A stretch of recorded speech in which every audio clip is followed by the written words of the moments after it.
तो आज हम बात करने वाले हैं सूर्यकांत त्रिपाठी निराला की, एक ऐसे कवि जिनकी शख्सियत में आग भी थी और फूल भी। चलिए उनके इसी अनोखे संसार में उतरते हैं।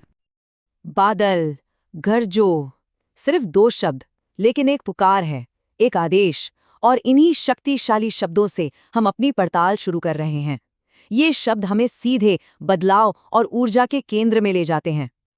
और ये आवाज है सूर्यकांत त्रिपाठी निराला की, हिंदी की आधुनिक कविता का एक ऐसा नाम जिसने साहित्य की धारा को ही मोड़ दिया। पर यहाँ एक बहुत दिलचस्प सवाल उठता है, जो कवि बादलों को गरजने का हुक्म दे सकता है, वही कवि प्रकृति की सबसे नाजुक, सबसे कोमल खूबसूरती को कैसे पकड़ सकता है? मतलब एक तरफ इतनी कठोरता और दूसरी तरफ इतनी कोमलता, ये दोनों चीजें एक साथ कैसे? चलिए निराला की ही दो कविताओं के जरिए इस पहेली को सुलझाने की कोशिश करते हैं। देखिए, किसी भी कवि की कविता को समझने के लिए ना पहले उनके जीवन को समझना बहुत जरूरी होता है, और निराला के केस में तो ये और भी सच है। उनका पूरा जीवन संघर्ष और कुछ नया करने की जिद से भरा हुआ था। निराला का जीवन सच कहें तो खुद एक कविता जैसा ही था। जन्म बंगाल के महिषादल में हुआ, पर जड़ें थीं उत्तर प्रदेश में। स्कूल की पढ़ाई तो बस 9वीं तक ही हो पाई, लेकिन सीखने की जो धुन थी वो कमाल की थी। अपने दम पर संस्कृत, बंगला और अंग्रेजी सीखी। रामकृष्ण परमहंस और स्वामी विवेकानंद के विचारों का उन पर गहरा असर पड़ा। जिंदगी ने इम्तिहान भी बहुत लिए, व्यक्तिगत दुख भी झेले और पेशेवर संघर्ष भी। और यही सब अनुभव उनकी कविता में कभी विद्रोह की आग बनकर दहके तो कभी गहरी संवेदना बनकर उभरे। और उनके इसी विद्रोही स्वभाव का सबसे बड़ा सबूत है मुक्त छंद। सोचिए, उस जमाने में जब कविता मतलब तुकबंदी और मीटर का खेल थी, निराला ने कहा नहीं। उन्होंने कविता को इन बंधनों से आजाद कर दिया। ये सिर्फ लिखने का एक नया तरीका नहीं था, ये तो पूरी परंपरा को एक तरह की चुनौती थी। तो चलिए अब उनकी पहली कविता देखते हैं जिसका जिक्र हम कर रहे हैं, उत्साह। इसका नाम ही सब कुछ बता देता है। ये कोई आम कविता नहीं है, ये एक आह्वान है, एक पुकार बदलाव के लिए।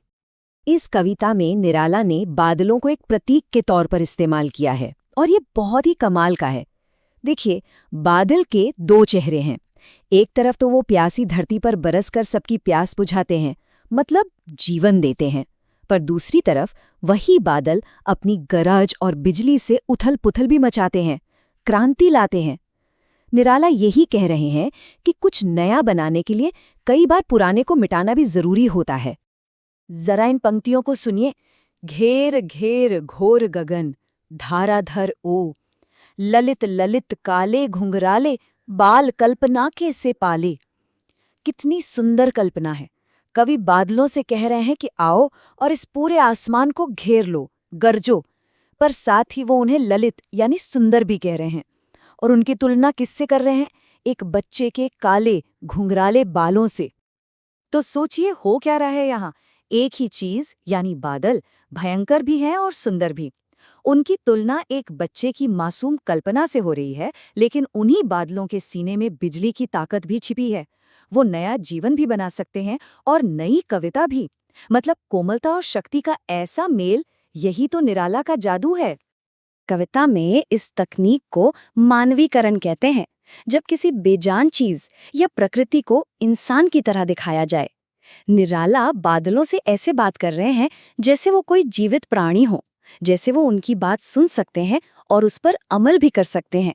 इससे बादल सिर्फ मौसम का एक हिस्सा नहीं रहते, वो एक किरदार बन जाते हैं। अब कविता आगे बढ़ती है और हमें उस दुनिया का हाल बताती है जिससे इन बादलों की जरूरत है। पंक्तियां हैं, विकल विकल उन्मन थे उन्मन, विश्व के निदाग के सकल जन।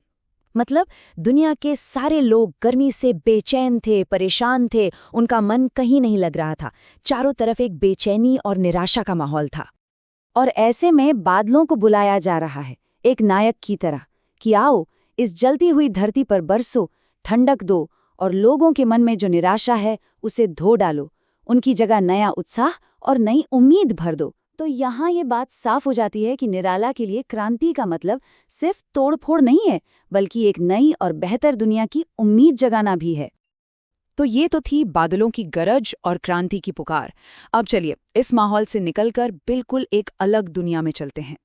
निराला की दूसरी कविता, जिसका नाम है अट नहीं रही है। ये कविता कोमलता और खूबसूरती से लबालब है।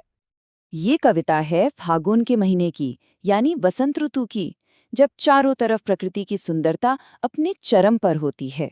और ये खूबसूरती इतनी ज्यादा कि वो कहीं समा ही नहीं पा रही, अट नहीं रही है। और यहाँ भी निराला मानवीकरण का सहारा लेते हैं। वो फागुन से सीधे बात करते हैं। कहीं सांस लेते हो, घर घर भर देते हो, उड़ने को नभ में तुम पर पर कर देते हो। मतलब जब फागुन सांस लेता है तो उसकी खुशबू से हर घर भर जाता है, और ये माहौल इतना हल्का, इतना खुशनुमा है कि मन करता है पंख लगाकर आसमान में उड़ जाएं। और फिर आती है ये एक लाइन जो शायद पूरी कविता का सार है। आंख हटाता हूं तो हट नहीं रही है, बस बात खत्म। खूबसूरती इतनी है, हर तरफ है कि नजरें हटाने की कोशिश भी करो तो हटा नहीं पाते। निराला हमें सिर्फ बताते नहीं, दिखाते हैं वसंत को। वो बताते हैं कि कैसे पेड़ों की डालियां कहीं हरी तो कहीं लाल नई नई पत्तियों से लद गई हैं। ऐसा लगता है मानो पेड़ों के गले में भी भीनी भीनी खुशबू वाले फूलों की माला पड़ी हो। हर जगह, हर कोने में खूबसूरती, शोभाश्री छलक रही है, और इस पूरे माहौल में मन एक पंछी की तरह बस उड़ जाना चाहता है। तो हमने निराला के दो बिल्कुल अलग रंग देखे, एक तरफ क्रांति की गरज और दूसरी तरफ सुंदरता की फुसफुसाहट। एक ही कवि पर अभिव्यक्तियां कितनी अलग। चलिए अब इन दोनों को आमने सामने रखकर देखते हैं कि हम क्या समझ पाते हैं। देखिए, उत्साह का विषय है क्रांति, बदलाव और उम्मीद। इसका प्रतीक है बादल, और इसका टोन कैसा है? बहुत ही शक्तिशाली, ऊर्जा से भरा हुआ। वहीं दूसरी तरफ अट नहीं रही है का विषय है प्रकृति की सुंदरता और आनंद। इसका प्रतीक है फागुन का महीना, और इसका टोन बेहद कोमल, किसी उत्सव जैसा, मन को मोह लेने वाला। एक कविता बदलाव का आह्वान करती है तो दूसरी आपको सुंदरता में डूब जाने को कहती है। यही तो रेंज है निराला की। तो हम क्या समझे? निराला की महानता इसी बात में है कि उनकी कविता जीवन के हर पहलू को छूती है। क्रांति की गड़गड़ाहट से लेकर एक फूल के खिलने की कोमलता तक सब कुछ उनकी कविता में मौजूद है। तो ये हमें एक बड़े सवाल पर लाकर छोड़ता है। कविता का असली मकसद क्या है?